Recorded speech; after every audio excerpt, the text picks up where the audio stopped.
পদত্যাগ নাটক। হঠাৎ জননেত্রী বঙ্গবন্ধু কন্যা শেখ হাসিনা সাংবাদিকদের কাছে ঘোষণা করলেন তিনি আওয়ামী লীগের সভানেত্রী পদ থেকে পদত্যাগ করেছেন।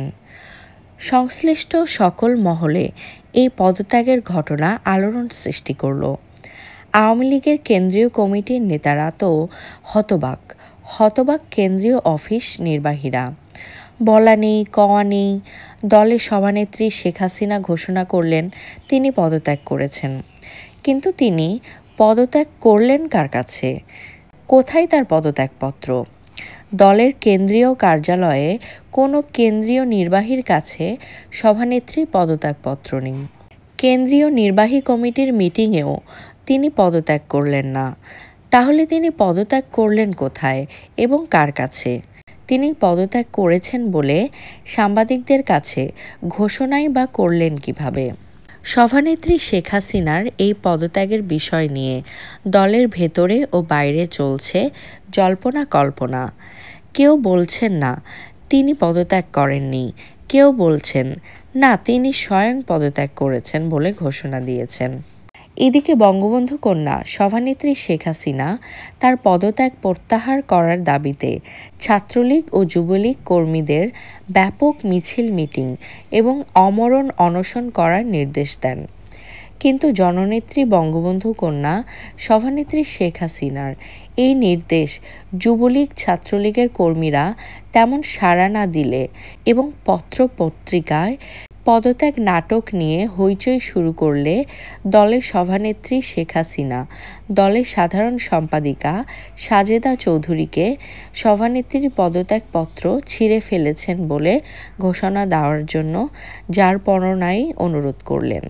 এই অনুরোধের পরিপ্রেক্ষিতে সাজেদা চৌধুরী সভানেত্রী শেখ হাসিনা তার কাছে পদত্যাগপত্র দিলে তিনি তা ছিঁড়ে ফেলেছেন বলে ঘোষণা দেন এবং পদত্যাগ নাটকের অবসান ঘটান।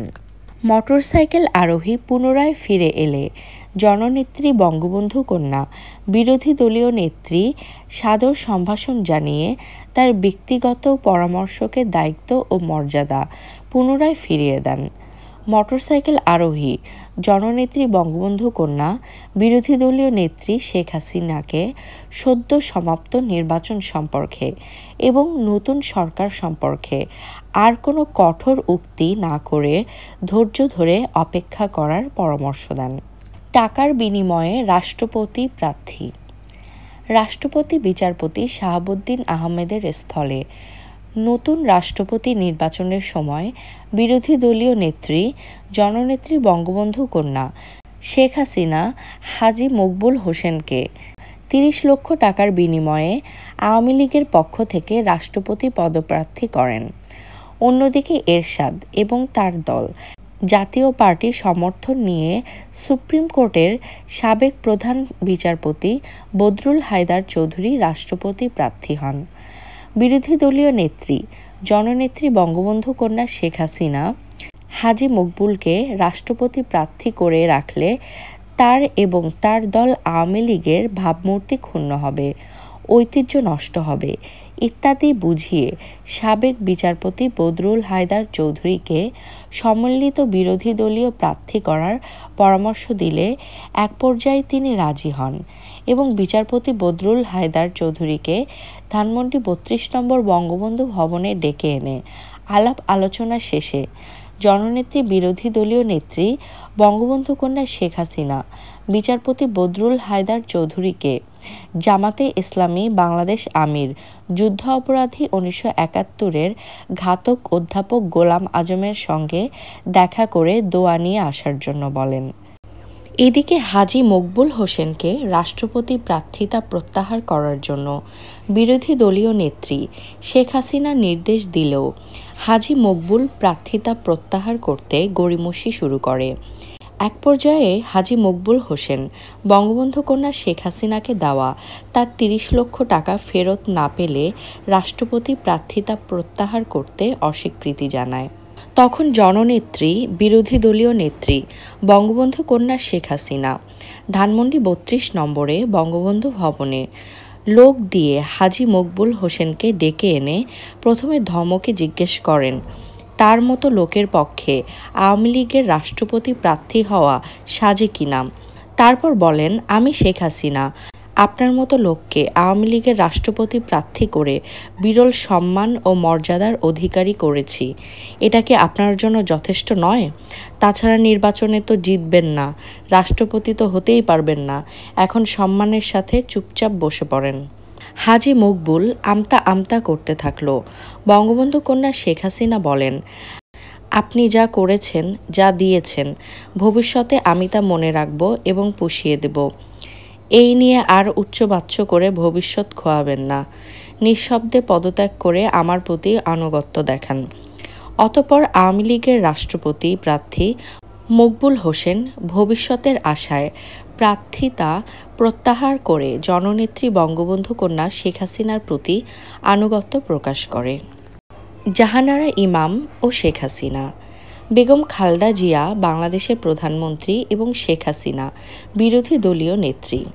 প্রধানমন্ত্রী বেগম খালেদা জিয়া এবং বিরোধী দলীয় নেত্রী শেখ হাসিনার মাঝে সহযোগিতা সম্প্রীতি দূরের কথা, বরং বৈরতা এবং হিংসা আগের চেয়ে আরও তীব্র হলো।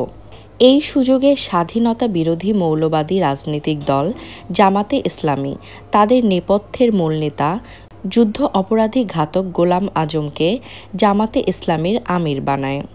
এর প্রতিবাদে এবং যুদ্ধ অপরাধী ঘাতক গোলাম আজম সহ সকল যুদ্ধ অপরাধীর বিচারের দাবিতে 1992 সালের 11 ফেব্রুয়ারি শহীদ জননী জাহানারা ইমাম মুক্তিযুদ্ধের চেতনা বাস্তবায়ন ও 71-এর ঘাতক দালাল নির্মূল জাতীয় সমন্বয় কমিটির নামে মুক্তিযুদ্ধের চেতনায় বিশ্বাসী একটি নতুন সংগঠন গড়ে তোলেন এবং আন্দোলন শুরু করেন। শহীদ জননী জাহানারা ইমামের নেতৃত্বে গড়ে ওঠা এই নতুন সংগঠনের আন্দোলন কর্মসূচিতে জনগণ ব্যাপক সাড়া দিল। নতুন প্রজন্ম শহীদ জননী জাহানারা ইমামের নেতৃত্ব ও কর্মসূচিতে দারুণ উৎসাহ ও আস্থা নিয়ে অংশগ্রহণ করতে থাকলে বঙ্গবন্ধু কন্যা বিরোধী দলীয় নেত্রী শেখ হাসিনা অস্থির ও উত্তেজিত হয়ে ওঠেন। তিনি কেবলই বলতে থাকেন, জাহানারা ইমাম নতুন দোকান খুলেছে, নতুন ব্যবসা ধরেছে, নেত্রী হতে চায়, জননেত্রী হতে চায়, ব্যবসার জায়গা পায় না, মুক্তিযুদ্ধের নাম দিয়ে ব্যবসা শুরু করেছে। মোটরসাইকেল আরোহী বঙ্গবন্ধু কন্যা শেখ হাসিনাকে বলে, নেত্রী এ কী বলছেন আপনি? সমগ্র জাতি জানে জাহানারা ইমাম শহীদ জননী। 71-এর মুক্তিযুদ্ধে তার ছেলে রুমি শহীদ হয়েছে, তিনি শহীদ জননী, আর আপনি এ কী বলছেন? বঙ্গবন্ধু কন্যা জননেত্রী শেখ হাসিনা উত্তেজিত হয়ে বলেন, রাখো তোমার শহীদ জননী। ও কিসের শহীদ জননী? ওর ছেলে রুমি লুটপাট করতে যেয়ে নিজেদের গুলিতেই মারা গেছে। ওর স্বামী 71 সালে যুদ্ধের সময় আর্মিদের সাপ্লাই করত। মোটরসাইকেল আরোহী বলে, এ কি বলছেন নেত্রী? এসব কথা জনসমক্ষে বললে হিতে বিপরীত হবে। বঙ্গবন্ধু কন্যা বলেন, এই জন্যই তো দম বন্ধ করে চুপ করে আছি এবং তোমাদের বলে রাখছি, তোমরা এগুলো বাইরে বলবে। জাহানারা ইমাম ধানমন্ডি 32-এর রাস্তায় ঢুকতেই ডান দিকের কোণায় প্রথমে দোতলা বাড়িতে থাকত। আমাদের বাড়ির ধানমন্ডি 32-এর বঙ্গবন্ধু ভবনের পূর্ব দিকে প্রথম বাড়িটায় থাকত। জাহানারা ইমামদেরও পাকিস্তানি আর্মিরা পাহারা দিয়ে রাখত। জাহানারা ইমামের স্বামী পাকিস্তানি আর্মিদের সাপ্লাই করত। ওই সময় প্রচুর টাকা পয়সা কামিয়েছে এরা, আর এখন এসেছে মুক্তিযুদ্ধের চেতনা বাস্তবায়ন করতে। আসলে এই জাহানারা ইমাম এসেছে আমার নেতৃত্ব দখল করতে। আমি নির্বাচনে হেরেছি, এই সুযোগে তলে তলে খালেদা জিয়ার সাথে লাইন করে জননেত্রী হওয়ার পরিকল্পনায় আছে জাহানারা ইমাম। আর তাই গোলাম আজমের বিচার, যুদ্ধ অপরাধীদের বিচার, মুক্তিযুদ্ধের চেতনা বাস্তবায়ন ইত্যাদি নানা কথার আড়ালে নেত্রী হওয়ার খায়েশে আছে। তোমরা এর থেকে সাবধান থাকবে এবং আমাদের সকল কর্মীদের সাবধান রাখবে, কেউ যেন জাহানারা ইমামের খপ্পরে না পড়ে। নেত্রী, আপনি কি জাহানারা ইমামের ঘাতক দালাল নির্মূল কমিটির কর্মসূচিতে যাবেন না? বঙ্গবন্ধু কন্যা শেখ হাসিনা জবাব দেন, সে আমি যাই বা না যাই, তোমরা যাবে না, আর আওয়ামী লীগের কোনো কর্মীকেও যেতে দিবে না। বোঝো না, আমার তো ইচ্ছা না থাকলে অনেক জায়গায় যেতে হয়। জাহানারা ইমামের মুক্তিযুদ্ধের নামে দেওয়া কর্মসূচিতে হয়তো আমি কৌশলগত কারণে যাব, কিন্তু তোমরা যাবে না। গোলাম আজম ও শেখ হাসিনা বৈঠক। শহীদ জননী জাহানারা ইমাম মুক্তিযুদ্ধের চেতনা বাস্তবায়ন ও ৭১-এ ঘাতক দালাল নির্মূল জাতীয় সমন্বয় কমিটির আহ্বায়িকা হিসাবে ঘাতক গোলাম আজম সহ যুদ্ধ অপরাধীদের বিচারের জন্য গণ আদালত গঠন করেন। ১৯৯২ সালের ২৬শে মার্চ স্বাধীনতা দিবসে শহীদ জননী জাহানারা ইমামের সভাপতিত্বে গণ আদালত ঘাতক যুদ্ধ অপরাধী গোলাম আজমকে ১০টি অভিযোগে ফাঁসির রায় দেয়। গণ আদালতের দেওয়া গোলাম আজমের ফাঁসির এই রায় কার্যকরী করার জন্য শহীদ জননী জাহানারা ইমাম সরকারের কাছে আহ্বান জানালে এবং গণ আদালতে এই রায় কার্যকর করার দাবিতে আন্দোলনের কর্মসূচি দিলে যুদ্ধ অপরাধী ঘাতক গোলাম আজম শেখ হেলাল উদ্দিন, যিনি বঙ্গবন্ধু শেখ মুজিবুর রহমানের একমাত্র আপন ভাই শেখ নাসেরের বড় ছেলে, শেখ হাসিনার আপন চাচাতো ভাই, বর্তমানে বাগেরহাট মোল্লার হাট ও ফকিরের হাট নির্বাচনী এলাকায় আওয়ামী লীগের এমপি, তার ইন্দিরা রোডের বাসায় বিরোধী দলীয় নেত্রী জননেত্রী বঙ্গবন্ধু কন্যা শেখ হাসিনার সাথে গোপন বৈঠকে বসে। এই বৈঠকের সিদ্ধান্ত হয় ঘাতক গোলাম আজম ও তার দল জামাতে ইসলামী আর বিএনপির লেজুর বৃত্তি না করে শেখ হাসিনা ও আওয়ামী লীগকে সর্বোত্তরভাবে সমর্থন ও সাহায্য সহযোগিতা করবে এবং শেখ হাসিনার নেতৃত্বে আওয়ামী লীগের সাথে মিলে খালেদা জিয়া ও বিএনপি সরকার পতনের আন্দোলন করবে। বিনিময়ে জননেত্রী বঙ্গবন্ধু কন্যা শেখ হাসিনা যুদ্ধ অপরাধী ঘাতক গোলাম আজমের ফাঁসি কার্যকর করার দাবিতে শহীদ জননী জাহানারা ইমামের নেতৃত্বে গড়ে ওঠা গণ আন্দোলন এবং গণ আদালত নস্যাৎ ও বানচাল করার দায়িত্ব নেন। সেই থেকে ঘাতক গোলাম আজম আর বঙ্গবন্ধু কন্যা শেখ হাসিনার মাঝে গড়ে ওঠে গোপন নিবিড় ঐক্য সম্পর্ক। ১৯৯২ সালের হিন্দু মুসলিম রায়ট। ১৯৯২ সালের ডিসেম্বর মাসের প্রথম সপ্তাহ বাংলাদেশের প্রধানমন্ত্রী বেগম খালেদা জিয়া সার্কের চেয়ারম্যান। সার্কভুক্ত ৭টি রাষ্ট্রের শীর্ষ সম্মেলন ঢাকায়। ৭ জাতির শীর্ষ সম্মেলনের দিনক্ষণ স্থান নির্ধারণ করা হয়েছে। সার্কের চেয়ারপারসন হিসেবে বেগম খালেদা জিয়া শীর্ষ সম্মেলন উদ্বোধন করবেন। শীর্ষ সম্মেলন উপলক্ষে কোনো রাষ্ট্রের সরকার প্রধানগণ আসতে শুরু করেছে। ভারতের প্রধানমন্ত্রী নরসিমা রাও এখনও ঢাকায় পৌঁছাননি। এরই মধ্যে ভারতে বাবরি মসজিদকে কেন্দ্র করে সাম্প্রদায়িক দাঙ্গা বা হিন্দু মুসলিম রায়ট শুরু হলো। সঙ্গে সঙ্গে বিরোধী দলীয় নেত্রী আওয়ামী লীগ সভানেত্রী বঙ্গবন্ধু কন্যা শেখ হাসিনা জরুরি ভিত্তিতে মোটরসাইকেল আরোহীকে ডাকলেন।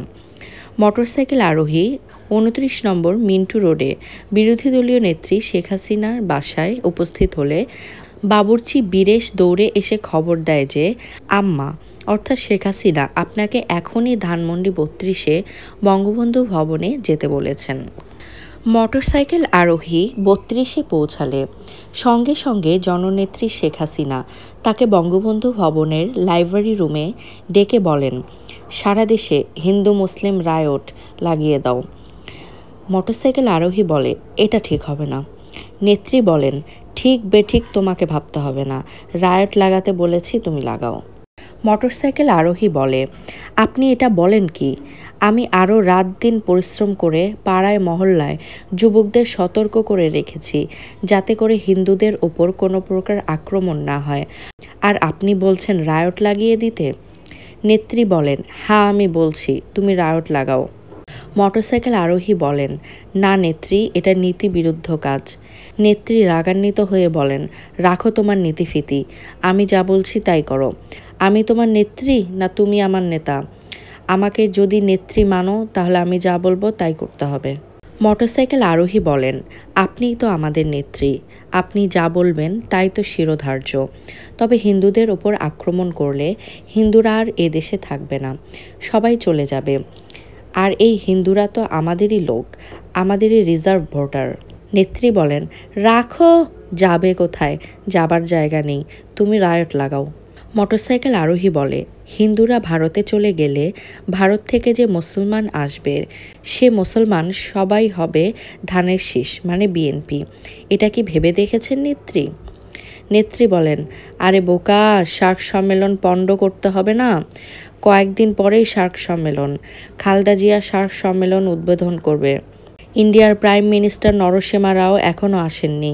এই সুযোগ, এখনই রায়ট লাগিয়ে দিলে সার্ক সম্মেলন পণ্ড হয়ে যাবে। তাছাড়া জাহানারা ইমাম যেভাবে জনপ্রিয় হয়ে উঠছে তাকেও তো সাইজ করতে হবে। জাহানারা ইমাম আমার নেতৃত্বের প্রতি হুমকি। যেভাবে সে দিনকে দিন মুক্তিযুদ্ধের ধারক বাহক হয়ে যাচ্ছে তা ভয়ের ব্যাপার হয়ে দাঁড়িয়েছে। তাকে আর ছাড় দেওয়া যায় না। এই সুযোগেই জাহানারা ইমামকে জনগণ থেকে বিচ্ছিন্ন করে ফেলতে হবে। এক ঢিলে দুই পাখি, সার্ক সম্মেলন পণ্ড, জাহানারা ইমাম সাইজ। তুমি রায়ট লাগাও, হিন্দুদের ওপর হামলা করো। এদেশের সকল হিন্দুরাই এখন জাহানারা ইমামের পেছনে চলে গেছে। ঢাকার রায়ট বা হিন্দু মুসলমান দাঙ্গা লাগানোর দায়িত্ব দেওয়া হলো মোটরসাইকেল আরোহীকে এবং সিদ্ধান্ত হলো 29 মিন্টু রোড বিরোধী দলীয় নেত্রীর বাসার এবং ধানমন্ডি 32 নম্বরে বঙ্গবন্ধু ভবনে টেলিফোন ব্যবহার না করে বঙ্গবন্ধু কন্যা শেখ হাসিনার চাচাতো চাচা বঙ্গবন্ধু ট্রাস্টের মহাসচিব হাফিজুর রহমানের বাসার টেলিফোন থেকে ঢাকার বাইরের জেলাগুলোকে হিন্দু মুসলমান রায়ট লাগানোর নির্দেশ দেয়া হবে।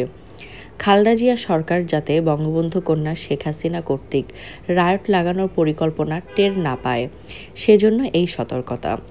বিরোধী দলীয় নেত্রী বঙ্গবন্ধু কন্যা শেখ হাসিনার পরিকল্পনা ও সিদ্ধান্ত অনুযায়ী দ্রুত গতিতে হিন্দু মুসলমান রায়ট লাগানোর জন্য সারা ঢাকা শহরের সকল গুন্ডা বদমাইশ এবং সন্ত্রাসীরা হাতে নগদ 5 লক্ষ টাকা তুলে দেওয়া হলো। বঙ্গবন্ধু কন্যা শেখ হাসিনার কর্মসূচি বাস্তবায়িত করার জন্য প্রথমেই যাওয়া হলো ঢাকা বিশ্ববিদ্যালয়ের জগন্নাথ হলের পূর্ব পাশে অবস্থিত শিববাড়ি মন্দিরে। সেখানে দেখা গেল লুটেরা আর সুযোগ সন্ধানী জটলা। এই জটলাকারী লুটেরা সুযোগ সন্ধানীদের হাতে সঙ্গোপনে একাধিক 100 টাকার করকরে নোট গুজে দিয়েই বলা হলো, ভারতে মুসলমানদের খুন করা হচ্ছে, মুসলমান নারীদের ইজ্জত আর ধন সম্পদ লুট করে নেওয়া হচ্ছে, আর আমরা বাংলাদেশের মুসলমানরা চুপচাপ চেয়ে চেয়ে দেখছি, শুনছি। যান, শুরু করেন, নেন, লুট করে নেন। বলার সঙ্গে সঙ্গেই সুযোগ সন্ধানী লুটেরা হৈ হৈ করে মহা উৎসবে শিববাড়ি মন্দিরে লুটপাট শুরু করে দিল। সেখান থেকে চলে আসা হলো ঢাকেশ্বরী মন্দিরে। এখানে উৎসুক সুযোগ সন্ধানী লুটেরার জটলা। এখানেও নগদ টাকা আর একই কায়দায় বক্তৃতা ও ঢাকেশ্বরী মন্দির লুট। এরপর এলো রামকৃষ্ণ মিশন।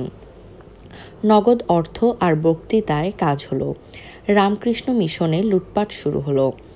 তারপর যাওয়া হলো পুরান ঢাকার তাঁতিবাজার, শাঁখারীপট্টি, বাংলা বাজার, মালাকাটোলা, মিল ব্যারাক, গুসাইবাড়ি, নারিন্দা, টিকাটুলি, ইসলামপুর ইত্যাদি জায়গায়। কিন্তু না, এটা পুরান ঢাকা। এখানে সবাই পরিচিত। এখানে বক্তৃতা করা যাবে না। এখানে শুধু টাকার উপর দিয়ে কাজ চালিয়ে যেতে হবে। বিভিন্ন মাস্তান, সন্ত্রাসী ও নেশাখোর গ্রুপকে প্রচুর টাকা দেওয়া হলো। টাকায় কথা বলল। পুরাতন ঢাকায় হিন্দুদের দোকান, ব্যবসা প্রতিষ্ঠান, বাড়িঘরের লুটপাট আরম্ভ হলো।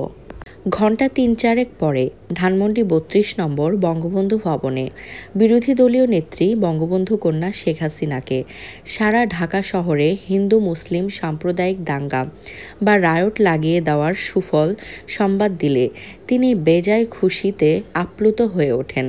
এই তো কাজের ছেলে, তুমি না হলে কি হয়? তাই তো আমি তোমাকে খুঁজি। সামনের নির্বাচনে তোমাকে আমি মোকসেদপুর থেকে এমপি বানাবো। গোপালগঞ্জের মোকসেদপুর কাশিয়ানী আসন। সারা দেশে হিন্দু মুসলিম রায়ট শুরু হলো। ভারতের প্রধানমন্ত্রী নরসিমা রাও ঢাকা এলেন না। সার্ক সম্মেলন পণ্ড হলো। 10 ডিসেম্বর 1992 সাল, বৃহস্পতিবার। ঘাতক দালাল নির্মূল কমিটির নেত্রী শহীদ জননী জাহানারা ইমামের ডাকে গণ আদালত কর্তৃক ঘোষিত যুদ্ধ অপরাধী গোলাম আজমের ফাঁসির রায় কার্যকর করার দাবিতে মানববন্ধন কর্মসূচিতে হিন্দু সম্প্রদায় যোগদান করলেন না। মাত্র কয়েকদিন আগে ঘটে যাওয়া হিন্দু মুসলমান রায়টের কারণে যুদ্ধ অপরাধী ঘাতক গোলাম আজমের ফাঁসির দাবিতে মানববন্ধন কর্মসূচিতে হিন্দু সম্প্রদায় যোগদান করবে না, এটা প্রায় নিশ্চিত ছিল। আর সেই কারণে ঘাতক দালাল নির্মূল ও মুক্তিযুদ্ধের চেতনা বাস্তবায়ন কমিটির নেত্রী শহীদ জননী জাহানারা ইমাম আগে থেকেই আমরা যারা মুক্তিযোদ্ধা আমাদের সাথে ঘনিষ্ঠ যোগাযোগ করে বন্ধুবান্ধব পরিবার পরিজন নিয়ে 10ই ডিসেম্বর মানববন্ধন কর্মসূচিতে যোগদান করার আহ্বান জানান। একজন মুক্তিযোদ্ধা হিসেবে শহীদ জননীর আহ্বানে সাড়া না দিয়ে পারিনি। তাছাড়া হিন্দু মুসলিম সাম্প্রদায়িক দাঙ্গা সৃষ্টি আমাকে মর্মে মর্মে আঘাত করছিল। এজন্যই বঙ্গবন্ধু কন্যা শেখ হাসিনাকে না জানিয়ে আমার একমাত্র শিশুকন্যা স্বর্ণলতা ও প্রিয়তমা স্ত্রী ময়নাকে সঙ্গে নিয়ে মানববন্ধন কর্মসূচিতে অংশগ্রহণ করি। মানববন্ধন কর্মসূচির পরের দিন 11ই ডিসেম্বর 1992 সাল শুক্রবার দৈনিক ভোরের কাগজ ও দৈনিক আজকের কাগজ এর প্রথম পাতায় বড় করে আমি আমার কন্যা ও আমার স্ত্রী ছবি ছেপে লিড নিউজ করে। ভোরের কাগজ ও আজকের কাগজের এই ছবি দেখে জননেত্রী বঙ্গবন্ধু কন্যা শেখ হাসিনা ভীষণ রেগে যান এবং টেলিফোনের মাধ্যমে আমাকে জরুরি তলব করেন। সকাল 10টা নাগাদ 29 মিন্টু রোডে বিরোধী দলীয় নেত্রী শেখ হাসিনার বাসভবনে পৌঁছে কাঠের সিঁড়ি দিয়ে দোতলার ব্যালকনিতে উঠে দেখি বঙ্গবন্ধু কন্যা গম্ভীর হয়ে বেতের চেয়ারে বসে আছেন। আমাকে দেখে ভোরের কাগজ ও আজকের কাগজ পত্রিকা দুটি আমার দিকে ছুঁড়ে মেরে উত্তেজিত হয়ে বললেন, এই তোমাদের বিশ্বাস? মুখে এক কথা আর কাজে আর এক। পত্রিকা দুটি হাতে নিলাম এবং এই প্রথম সপরিবারে পত্রিকায় নিজেদের ছবি দেখে বুঝে ফেললাম ঘটনা অনেক খারাপ। আজ কপালে অনেক খারাপই আছে। বঙ্গবন্ধু কন্যা জননেত্রী শেখ হাসিনা বলতে লাগলেন, নেতৃত্বের প্রতি তোমাদের এই আস্থা, এই বিশ্বাস, এই আনুগত্য, যেখানে আমি নিজে জাহানারা ইমামের কর্মসূচিতে তোমাদের অংশগ্রহণ করতে নিষেধ করেছি এবং অন্য কর্মীরা যাতে অংশগ্রহণ করতে না পারে তার দায়িত্ব তোমাকে দিয়েছি, সেখানে তুমি নিজেই কোন আক্কেলে বউ বাচ্চা নিয়ে হাজির হলে? একদিকে থাকো, জাহানারা ইমাম পছন্দ হয় জাহানারা ইমামকে নিয়েই থাকো, আমার দিকে আর এসো না। আমি চুপ করে ভাবছি এখন কি বলা যায়। মাথায় একটা বুদ্ধি এলো। ধীরে ধীরে বললাম, নেত্রী আমি কিছু বলতে চাই। তুমি আবার কি বলবা? তোমার আবার কি বলার আছে বলো। নেত্রী, আমরা তো আসলে মেয়ের স্বর্ণলতার জুতা কেনার জন্য এলিফ্যান্ট রোডে যাচ্ছিলাম, কিন্তু আপনার নির্দেশ পালন করার জন্য একটু আগেভাগেই বেরিয়েছিলাম এবং প্রেস ক্লাব থেকে অন্তত 300 কর্মীকে কানে কানে জাহানারা ইমামের এই কর্মসূচিতে যোগ না দেওয়ার আপনার নির্দেশ জানিয়ে বিদায় করেছি। কিন্তু ফটো সাংবাদিকদের খপ্পর থেকে বাঁচতে পারলাম না। তারা নাছোড়বান্দা, ফটো না তুলে ছাড়লই না। এটা আসলে মানববন্ধন কর্মসূচির ফটো না, কৃত্রিমভাবে তোলা এই ছবি। মাত্র কয়েকদিন আগে রায়ট হয়ে গেল, মৌলবাদীরাও সক্রিয়। দেশের এই উত্তপ্ত পরিস্থিতিতে আমি বউ বাচ্চা নিয়ে জাহানারা ইমামের মানববন্ধন কর্মসূচিতে যাব? আমার কি মাথা খারাপ হয়েছে? আমরা শুধু আপনার নির্দেশ পালন করার জন্যই এই ঝুঁকি নিয়ে সেখানে গিয়েছি। তোমরা তো এইরকম কাজ করবা, হিতে বিপরীত করবা, তোমাদের নিয়ে যদি একটু নিশ্চিত থাকা যায়। বোঝো এবার ঠেলা। সবাই পত্রিকার ছবিতে দেখবে শেখ হাসিনা নিজস্ব লোকই জাহানারা ইমামের কর্মসূচিতে। এখন আর কাকে নিষেধ করবা না যাওয়ার জন্য? তোমাদের নিয়ে আমার যত জ্বালা। শেখ হাসিনা ও গোলাম আজমের দ্বিতীয় বৈঠক। 30শে জানুয়ারি 1994 সাল ঢাকা সিটি কর্পোরেশনের মেয়র ও কমিশনার নির্বাচন।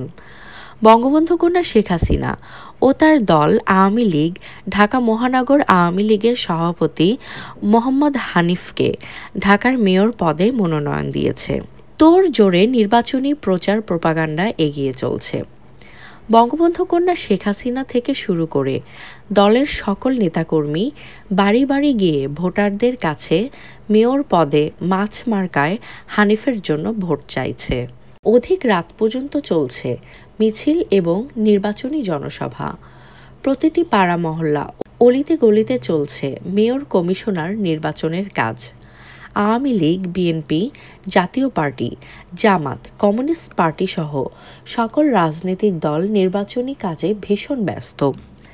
ঢাকায় টান টান নির্বাচনী উত্তেজনা। নির্বাচনের আর মাত্র কয়েকদিন বাকি। 25শে জানুয়ারি সন্ধ্যাবেলায় ধানমন্ডি 8-এর রোডে বঙ্গবন্ধুর চাচাতো ভাই শেখ হাফিজুর রহমান টোকেনের বাসায় 71-এর যুদ্ধ অপরাধী জামাত নেতা ঘাতক গোলাম আজম মেয়র নির্বাচনে বিএনপি প্রার্থীকে সমর্থন না দেওয়ার আশ্বাস দিলে শেখ হাসিনাও রাজনীতিতে জামাতকে আক্রমণ না করার আশ্বাস দেন।